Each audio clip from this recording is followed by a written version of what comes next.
अस्सलाम वालेकुम नाजरीन, मैं हूं आपका मेज़बान अख्तर शाहीन रिंद और आप देख रहे हैं मेट्रो मैटर्स।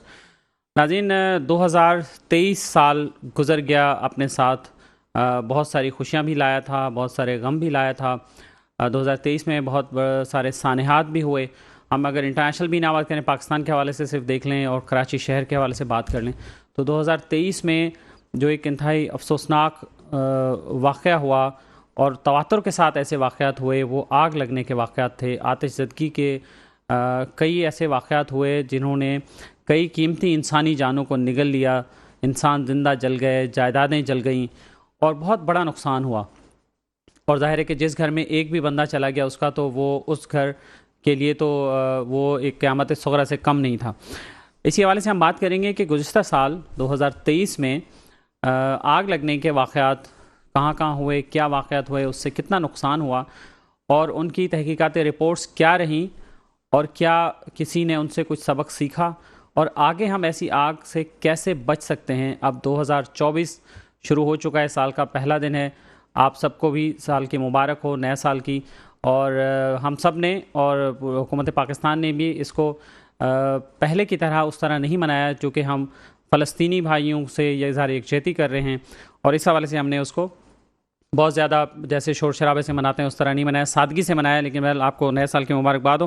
हमारे साथ स्टूडियो में मौजूद हैं जनाब डॉक्टर इमरान ताज साहब, जो कि प्रेसिडेंट हैं fire protection industry of Pakistan. अस्सलाम वालेकुम डॉक्टर ताज साहब, बहुत शुक्रिया आपने ज्वाइन किया हमें। तो डॉक्टर साहब 2023 पे एक नज़र डालिए और बताइए कि कौन कौन से बड़े हादसा हुए आग लगने के हवाले से। बिस्मिल्लाहिर्रहमानिर्रहीम। मैं नया साल आप सबको मुबारक हो, सुनने वालों को भी। और सारी बात यह है कि सलामती का मतलब ही ये है कि आप अपने घर में सलामती शुरू करें। सलामती का मतलब है कि आप सब पे सलामती का मतलब आप सब सेफ़ रहें। तो सेफ़ का साल है, इसको सेफ़ माने। पिछले साल का आपको थोड़ा रिकॉर्ड दूँ, 2023 का जो फायर ब्रिगेड का रिकॉर्ड है उसको हम रिकॉल कर सकते हैं इंसिडेंट को।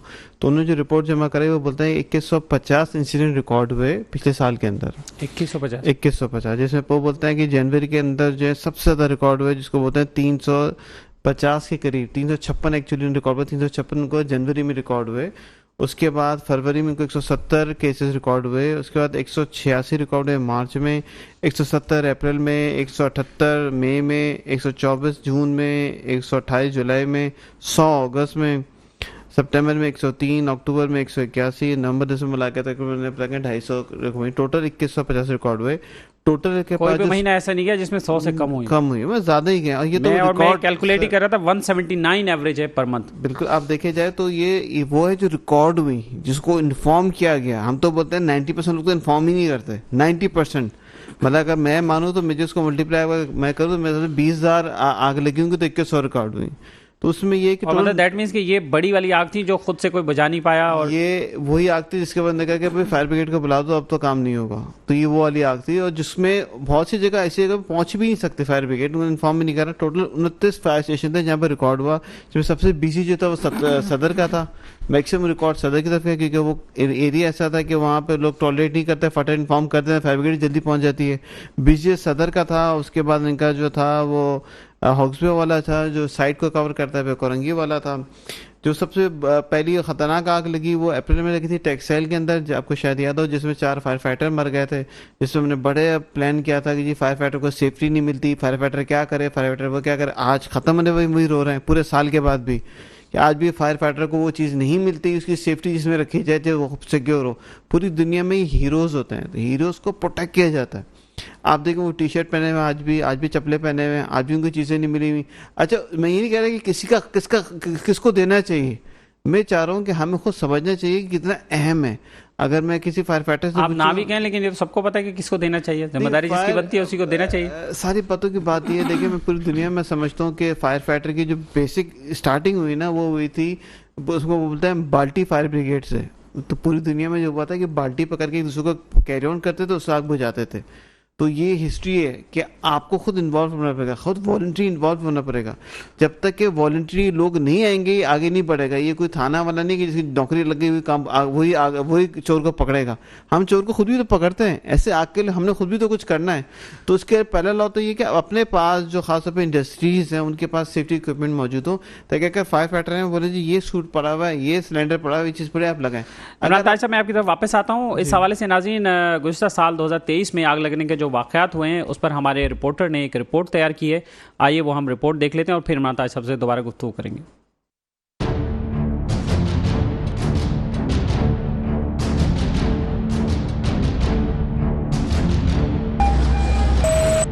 कराची में आए रोज आग लगने के वाकयात होते रहते हैं, जिनसे कीमती जानों के साथ इमलाक का भी बहुत बड़ा नुकसान होता है। लेकिन इन सब हौलनाक वाकयात के बावजूद कोई संजीदा इक़दाम नहीं किए गए। बदकिस्मती से हमारे यहाँ इदारों में आग बुझाने और हंगामी हालात में मरीजों के इनखला के इंतजाम मौजूद नहीं। किसी भी हंगामी सूरत हाल, खुसूसन आग लगने के नतीजे में मरीजों के इनखला के लिए तरबियत याफ्ता अमला भी मौजूद नहीं, जिसके नतीजे में जानी नुकसान कई गुना बढ़ गए हैं। शहरी कायद में आग लगने के दौरान कीमती इंसानी जानों का नुकसान हो जाता है। मुख्तलिफ इलाकों में आग लगने के वाकयात में झुलसकर 39 अफराद हलाक, जबकि 95 अफराद झुलसकर जख्मी भी हुए। आग बुझाने की कार्रवाई के दौरान साल 2023 में 4 फायर फाइटर भी जान बहक हुए।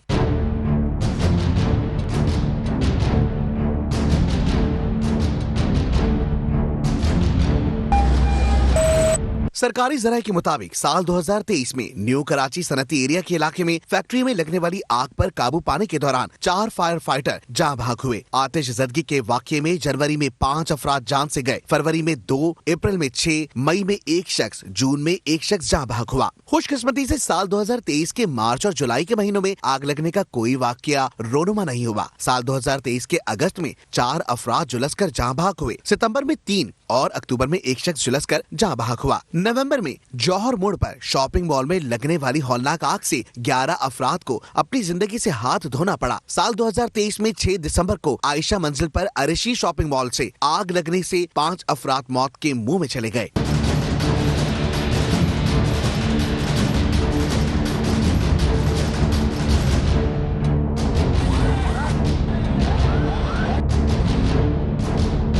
एक 180 से ज्यादा दुकानें और इनमें मौजूद भारी मालियत का सामान भी जलकर खाकस्तर हो गया। आलमी कवानीन के मुताबिक 1 लाख की आबादी पर एक फायर स्टेशन होना चाहिए। 3 करोड़ से ज्यादा आबादी वाले शहर कराची में सिर्फ 29 फायर फाइटर स्टेशन हैं। कराची को आलमी मियार के मुताबिक 28,800 फायर फाइटर दरकार हैं, लेकिन मौजूद सिर्फ 680 हैं। इसी तरह आग बुझाने वाली गाड़ियों की तादाद 800 होनी चाहिए, लेकिन सिर्फ 62 गाड़ियां मौजूद हैं। फायर ब्रिगेड के महकमे में अफराधी कुव्वत की कमी के साथ साथ जदीद आलात की कमी भी पूरी न हो सकी। मुल्क के मौशी हब और सबसे बड़े शहर कराची में आग बुझाने वाला इदारा महकमा फायर ब्रिगेड कई सालों से बेपनाह मसाइल का शिकार है। जी नाज़रीन, आपने रिपोर्ट देखी। इमरान ताज साहब, आप जो बातें कर रहे थे वही रिपोर्ट में भी चीज़ें आ रही थी और ख़ासतौर पे दिसंबर तो बहुत ज़्यादा तकलीफ दे गुजरा। देखिए, मैं आपको बताऊं कि बेसिकली जब मैं कंक्लूड कर रहा था वो कर रहा था कि सबसे ज़्यादा जो मौत हुई टोटल जो तकरीबन कर रहे हैं 50 के करीब, 43, 50 के करीब कहते हैं जो फायर से जल के कह रहे हैं। इससे ज़्यादा लोग मरे क्योंकि होता ही है कि इंसिडेंट से लोग शिफ्ट होते हैं हॉस्पिटल में ट्रीटमेंट होते होते एक्सपायर होते हैं, तब तक कि बुक से मिट चुका होता है किससे रेवलेंट है। अभी रिसेंटली आपको शायद पता हो 29 तारीख को अभी स्टील मिल में उसमें आग लग गई थी। तो उसमें ये था कि स्टील मिल के अंदर जो क्रेन जो लेके जा रही थी हॉट मेटल जो होता है वो क्रेन पंचर हो गई, फ्रैक्चर हो गई, गिर गई। नीचे तक में 100 बंदे काम कर रहे थे, उन पे आकर लावा गिरा। आप समझे वो सारे जो हैं वो एक तरह पे हॉस्पिटलाइज हैं। जो भी मैक्सिमम क्वांटिटी है इसमें कंफर्म जो है वो 2 डेथ हो चुकी हैं, मजीद ऑन द वे हैं। तो अभी हमारा साल ख़त्म नहीं हुआ है और अभी डेथ की कैटेगरी चली रही है। हमें नहीं पता कितने अब तक एक्सपायर हो चुके होंगे। तो पिछले साल वाले वाकयात ही अभी भी चल रहे हैं। मैं आपको बता रहा हूँ, सबसे अहम बात है कुछ तो रिपोर्ट हो गए और जो रिपोर्ट नहीं हुए, क्योंकि पहली प्रायोरिटी हर एडमिन की होती है कि बाहर खबर ना जाए, खबर रोकते हैं बिल्कुल वो। और दूसरी गवर्नमेंट वाले बोलते हैं यार खबर रोको तो हमारी बदनामी भी होगी, तो उसको वहाँ रोक लो। थर्ड जो फायर फाइटर्स होता है वो बोलता है यार ये हमारा ओरिजिन है, ये हमारा ओरिजिन है। छिपा वाले बोलता है हमारा ओरिजिन है, ईदी वाला बोलता है हमारा ओरिजिन है। तो एक किस तरह की मिठाई बांटने वाला सिस्टम चलो था कि जो पहले पहुंचेगा तो उसको ग्रेड पहुंचेंगे। अब तो हमारे लोकल कंपटीशन भी आ गया है। पहले खाली KMC थी, अब तो 1W साथ में आ गए। तो बेहतरी की तरफ बढ़ना चाहिए। मैं समझता हूँ कि जितना अच्छा ऑन यूनाइटेड होंगे, एक पेज में आगे बढ़ेंगे। तो मैं मुख्तसर आपको बताऊँ कि ओवरऑल जो कैटेगरी लिखी गई कि जैसे मैंने बताया कि पहला हमारा जो कैजुअलिटी थी वो 4 फायर फाइटर के साथ स्टार्ट हुई थी जनवरी के अंदर, अप्रैल के अंदर। उसके बाद फिर 25 नवंबर को 11 बंदे हमारे वहाँ आजे मॉल में गए।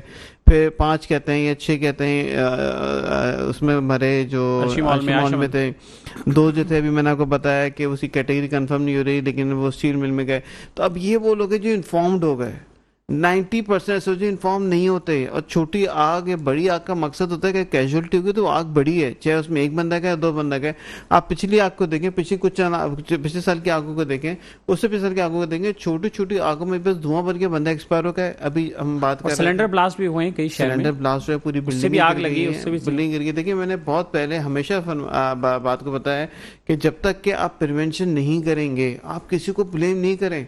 वो बोलते हैं जी वो गाड़ी में था, तो गाड़ी भी हमारी सिक्योर नहीं है। आप देखिए उसमें किस तरह ये लोग ऑल्ट्रेशन करके उसको एलपीयू चला रहे हैं। आप स्कूल बसों को देखें, उसमें भी आज तक वही ट्रेंड है। आप थोड़ा सा और चले जाए तो क्योंकि गैस का मसला है तो पूरी दुनिया के अंदर एलपीजी यूज होती है, लेकिन उनकी एसओपी है। हमारी तो एलपीजी यूज उनकी एसओपी नहीं है। दुबई में आप चले जाएं, यूएई में चले जाएं, जिधर चले जाएं एलपीजी यूज होती है, उसकी एसओपी होती है, उसको टेस्ट किया जाता है कि आपकी चीज़ सही में ब्लास्ट कंट्रोल होता है। आप ये देखिए कॉस्ट कटिंग के लिए फिलिंग कौन कर रहे हैं? कोई स्टेशन है? कोई नहीं। जिसको जहाँ मौका मिले उसमें बड़ा सिलेंडर लाया, छोटे सिलेंडर पैक कर आगे भेज दी। सो कंट्रोल होना बहुत ज़्यादा जरूरी अच्छा है। इमरान साहब ये बताइए कि ये जितनी आग लगी हैं इनकी जो इंक्वायरी रिपोर्ट्स आई, ज़ाहिर केसेस एफआईआर भी दर्ज हुई, कोर्ट में भी केसेस, पुलिस ने भी कुछ चालान पेश किए हैं, जैसे आरजे मॉल का भी एक चालान पेश हुआ है, और बाकी जो रिपोर्ट्स हैं वो आपने देखी हैं, आपको इत्तेफाक हुआ इसको पढ़ने का, उसमें क्या रीजंस बताई गई? देखिए नेग्लिजेंस कहाँ कहाँ उन्होंने बताई कि कहाँ देखिए हुई? बेसिकली सबसे अहम जो हमारी बुक्स में रिकॉर्ड होता है वो होता है फायर ब्रिगेड का, कि फायर ब्रिगेड ने क्या क्लेम करा। अच्छा, फायर ब्रिगेड की प्रैक्टिस ये जाके सबको देंगे, आखिर में लिखा होता है जी कि इलेक्ट्रिक या इलेक्ट्रिक शॉर्ट सर्किट लिखते, इलेक्ट्रिक वालों को दे देते, क्योंकि भाई वो तो जनरल है। 80% जो फायर ब्रिगेड की रिपोर्ट तो इंडिकेट करा जी it's cause by the electric failure और electric so and so and so. अच्छा, उसके बाद जो नेक्स्ट फेज आता है वो आता है पुलिस वालों का। तो पुलिस वाले देखते हैं कि भाई किसी का मलेमाइट रीजन तो नहीं था, तो उनकी जो रिपोर्ट्स रही हैं उन्होंने बोला जी एग्जिट कॉम्प्रोमाइज थे, कुछ ने बोला जी आपकी एलिवेटर जो थी वो बंद कर दी गई थी, उसमें बंदे मौजूद थे। कुछ जगह पुलिस ने बोला कि जो जिस जगह इंसिडेंट होता वहाँ जो रिकॉर्ड करने वाला बंदा सीसीटीवी बैठा था, फायर ट्रेन नहीं था। तो ओवरऑल लमसम हर किसी अपनी कैटेगरी की एक्सपर्टीज। ये वैसे आरजे मॉल के हवाले से भी ये पर्टिकुलरली जो चालान पेश हुआ है, पुलिस ने चालान पेश किया, उसमें पुलिस ने अपनी इन्वेस्टिगेशन में ये लिखा है चालान में, और जो रिकॉर्ड पे भी मौजूद है, कि वहाँ पर जैसे ही आग लगी थी, सेकंड फ्लोर से आग लगी और वहाँ से ऊपर बढ़ी तो फ़ौरन ही लिफ्ट बंद कर दी गई, और जितने बंदे जिनकी हलाकतें हुई वो सब लिफ्ट में थे। अब देखिए बाय लॉ ये कहता है कि अगर आपका एलिवेटर है उसका स्टैंडर्ड ये है कि उसका पीछे बैकअप होना चाहिए पावर का, और अगर आप बंद भी करें तो वो नीचे ग्राउंड फ्लोर पे आके दरवाजा खोल के खुली रहेगी और बंद रहेगी। स्टैंडर्ड है कि अच्छा। अगर मैं कोई भी एलिवेटर बेचने वाला है उसको पता होना चाहिए, पूरी दुनिया का स्टैंडर्ड है। एनएफपी का कंप्लायंस है कि अगर आपने एनएफपी 101 में लिखा हुआ है कि अगर आपने एलिवेटर लगवाई, अगर फायर लिफ्ट नहीं है तो भी जितनी लिफ्ट हैं वो ग्राउंड फ्लोर पे जाएंगी, ग्राउंड फ्लोर पे दरवाजा खुल के फिर बंद होंगी, और उसके लिए बैकअप बैटरी जरूरी होती है, लाजमी। ऐसा नहीं कि पावर बंद के अगर पावर बंद भी कर दें तो लिफ्ट चल के नीचे तक पहुंच जाए। फेलियर ऑफ द स्ट्रक्चर है, फेलियर ऑफ द कंस्ट्रक्शन है कि आपने उसकी कंप्लायंस नहीं की। देखिए मैं ये तो बता रहा हूँ, लोग चीजें परचेज करते उसकी कंप्लायंस ही नहीं देखते कि सेफ्टी की क्या रिक्वायरमेंट है। सिंपल सा ये है कि बैकअप उसके पीछे बैटरी होगी जो उसको नीचे ग्राउंड फ्लोर पर जाके दरवाजा खोल के बंद करेगी। स्टैंडर्ड है पूरी दुनिया में। स्टैंडर्ड चेक नहीं करते परमिशन देने से पहले कि बिल्डिंगें बन जाती हैं, उसकी परमिशन हो जाती है, सब हो जाती है? हम तो ये है कि पाकिस्तान इंजीनियरिंग काउंसिल की जिम्मेदारी है, fire building code of Pakistan fire safety provision 2016, वो ये बोलता है कि हमसे कंप्लीशन सर्टिफिकेट ही नहीं लिया गया कि क्या चीज़ फिट हुई है, हमें अच्छा। पता ही नहीं है। अच्छा, लॉ ये कहता है कि इंजीनियर को पकड़ के बंद करो क्योंकि उसने वायलेशन की है, क्योंकि इंजीनियर ने कैसे पास कर दिया। हाँ। अब वो इंजीनियर बोलता है कि जी हमसे ये काम नहीं कराया गया, फला से काम नहीं कराया गया, हम तो इसके इंजीनियर थे उसके इंजीनियर थे। तो होता ये हमारे यहाँ सीटिया सिस्टम जो है ना, जो उसमें होता ये है कि 10-12 बंदों को ज्वाइन करके जो सस्ता मिले उससे काम करा लेते हैं। वो यार इसने 200 कराई में कर लेगा। एक बड़े प्रोजेक्ट पे था, उन्हें मुझे एचएससी का मतलब हमने हायर करा, वो आया, मैंने उसका इंटरव्यू लिया, तो मैंने कहा कहाँ से पढ़ा, उसने मोहल्ले का नाम लिया। मैंने कहा वहाँ तो एचएससी को कोई भी नहीं जानता, कौन से करे। मैंने 3 साल जो है चाइनीज प्रोजेक्ट पे काम करे। मैंने कहा ये क्वालिफिकेशन होगी तुम्हारी? बोला हाँ बस ये क्वालिफिकेशन। तो हमारे यहाँ सेफ्टी को मानना, इंजीनियर को मानना, प्रोडक्ट को चेक करना, ये बहुत अहम जिम्मेदारी है। इंग्लैंड के अंदर आप एक सॉकेट भी लेते हैं ना, उसकी पैड चेक करते हैं कि भाई ये ऐसा नहीं शॉर्ट सर्किट करेगा, वहाँ स्टैंडर्ड हाई ऐसा है। मैं पहले ही बताया था कि मैं सो रहा था इंग्लैंड में, तो वो घंटी बजी, फायर ऑफिसर आया, कहना बार बाइक आपकी खड़ी हुई है एग्जिट के सामने। कहा मेरी तो नहीं खड़ी हुई। कहना किसकी खड़ी हुई? मैंने ऊपर वाली की खड़ी हुई है। कहना आप मेरे साथ आएंगे? मैंने कहा मैं आ जाता हूँ। मैं ऊपर गया, मैंने घंटी बजाई, वो स्टीव बाहर आया, उन्होंने बोला बाइक आपकी है? उसने बोला हाँ। कहने का आपने एग्जिट के सामने खड़ी की हुई है। तो उसने अपनी कहानी, खैर उसने उसको 200 पाउंड का चालान दिया और मुझे 50 पाउंड का चालान दिया। मैंने कहा मेरा क्या कसूर है? कहने लगा जब तुम्हें पता है, तुम इस बिल्डिंग में रहते हो, ये एग्जिट है, तो तुम्हारी जिम्मेदारी है तुम प्रोसिक्यूशन को आगे जवाब देना, मुझे जवाबदार नहीं हो तुम। तो उसने मुझे भी, हालांकि मैं स्टूडेंट पे था, मेरे तो किसी मैं हुनर में कुछ, लेकिन आपने देखा इग्नोर किया, उसने मुझे इसमें आपका कसूर इसलिए उसने prosecution ने लगाया। मुझसे बोला जब तुम्हें पता था यहाँ खड़ा करता, उसको मना क्यों नहीं करा? ये फायर इज ये collective responsibility वाली बात है। Responsibility of everyone. Simple slogan है, इंग्लैंड में एंड होता ही कि fire is responsibility of everyone. हमारे यहाँ तो हम बोलते हैं तस्वीर खींच लो, वीडियो बना लो, इस बता दो, भाग जाओ वहां से। मतलब मैंने आपको बताया इंटरनेशनल सर्वे हुआ था, उसमें उन्होंने बताया कि मैं बताया कि क्या होता था, मैंने सर्वे जमा करा, पाकिस्तानी कौम ना आग से डरती ना धमाकों से डरती है, बहुत यूज टू है। अगर आग लगी आप पैनिक में किसी को नहीं देखेंगे, आराम से वीडियो आप दुनिया में देखिए, अगर हो जो सोचते हैं आग लगी तो पैनिक सिर्फ वहीं होगा जहां लगी हुई है, बस जिसकी दुकान जल रही है, जिसका घर जल रहा है। करें कि पैनिक में भी वो क्राइटेरिया होता है जो अफेक्टेड होता है, बाकी सब खड़े मजे ले रहे होते हैं। मैंने देखा आग लगी प्लास्टिक की कुर्सी फेंक रहा है, ये लॉजिक है? आग लगी कोई उसमें पानी बगैर पानी फेंक, जो चीज मिले फेंक रहा है और उससे आग लग रही है। मतलब लॉजिक ये है कि लोग एंजॉय कर रहे होते हैं हमारी पूरी दुनिया के अंदर। अच्छा, लोगों को भी तो सही पता नहीं है ना कि कौन सी आग पे क्या डालना है, पानी डालना है, मिट्टी डालनी है। सबसे पहली बात तो आप मान लेना कि आग इतनी खतरनाक चीज है, अगर आग लग गई तो इतना है कि जान सेक्रीफाइस हो जाएगी आपकी। अभी रिसेंटली जो मैं आपको बता रहा हूँ, जो स्टील मिल का वाकया है, उसमें हुआ है कि आग लगी, लोग वहाँ खड़े हुए थे, दोबारा धमाका हुआ, बाकी लोग उस धमाके से फिर इंजर्ड होकर हॉस्पिटल पहुंचे। तो आग में वहां से निकलना सबसे पहला लॉ है, सबसे पहला लॉ। जेल चौरंगी पर वाकई स्टोर में भी आग लगी थी, आपने वहां क्या करते रहे? वो पानी फेंकते रहे, पता नहीं क्या चीजें। भाई बात सुने, अगर लिक्विड की आग है तो आपको लिक्विड से फायर फाइटिंग करनी है ना। आप पानी डालते रहेंगे तो वो आग बढ़ती रहेगी, आप 10 दिन तक पानी भी जलाते रहे, तो आप खाना पका रहे थे। आज जो समझाना आपका मकसद है वो ये है कि आग लगी सबसे पहले वहां से हट जाएं, वहां से भाग जाएं। लोग वहाँ खड़े होते हैं, वहाँ पे सेंटर होते हैं, एंजॉय कर रहे हैं, वीडियो बना रहे हैं। ये पूरी दुनिया में मतलब हम बोले सिविलाइज कंट्रीज में ऐसा नहीं होता। हमारा माशरे के अंदर हमें पता ही नहीं क्या गलत है क्या सही है। तो मैंने रिपोर्ट में दी इंटरनेशनल उसके अंदर कि फायर से हमारे पाकिस्तानी नहीं डरते, कहते हैं वो तो होता है, अल्लाह ने बचाना होगा बचाना होगा, नहीं बचाना होगा नहीं बचाना, काम अल्लाह पे छोड़ देते हैं। अल्लाह ने फरमाया कि अपनी सेफ्टी तुम लो, घोड़े को बांधो, जो प्रिकॉशन है लो। सरकार से उनको हुक्म है चिराग को जलता मत छोड़ो अगर अटेंडेंट नहीं हो, अनअटेंडेंट आग ना छोड़ो। ये एनएफपी का लॉ सरकार से 14 साल पहले बोल दिया कि अनअटेंडेंट आग उसको बुझा दो। ये नहीं कि सस्ता महंगे की बात है, कि वो आग लग सकती है। सबसे पहले जो फायर का इंसिडेंट लंदन फायर हुआ था, उसका गवर्नर ने कहा था केयर फॉर योर फायर, कि रात को किसी घर में आग चिराग भी चल रहा होगा उसको बंद कर देंगे, उतनी देर के चलो जितनी देर तुम्हें यूज हो। उन्होंने कंट्रोल कर लिया आग। लेकिन लंदन फायर के बाद आग सामने के हम क्या करें, पाकिस्तानी कौम क्या करें? देखिए पाकिस्तान में हम 3 काम करें। पहले काम तो आग से डरे। अल्लाह ताला ने कुरान शरीफ में फरमाया कि तुम्हें आग में डाला जाएगा, उसका मतलब है अपनी सेंस एक्टिव रखें क्या खतरनाक है। सेकंड, अपना आप रिएक्शन टाइम जिसको बोलते हैं रेड, कि आप रिएक्शन इवेल्युएट और डिसीजन इसको पॉलिश करें। अगर आपको लगता है आग लग गई है तो उसको देखें किस लेवल की है, बुझा सकते हैं बुझा नहीं बुझा सकते, वहां से निकले औलों को निकालें। अल्लाह ताला ने आग की आवाज़ नहीं रखी, तो जब आग देखें चीखें फायर फायर आग आग, ताकि वहां से भागे। हम बच्चों को स्कूल में ट्रेन कराते हैं, बेटा आग देखो तो भागो और चीखो आग आग, ताकि बाकी दूसरे को पता चल जाए। इसीलिए स्मोक डिटेक्टर लगाया जाता है कि भाई आग लग गई तो आपको पता चल जाए। मैं अब जितनी जगह गया मॉल्स वगैरह में, बाकी जगह कहीं कुछ सिस्टम ही नहीं है। मैंने कम से कम एक बजर तो लगा दो कि बजे सबको पहले बाहर निकल जाए।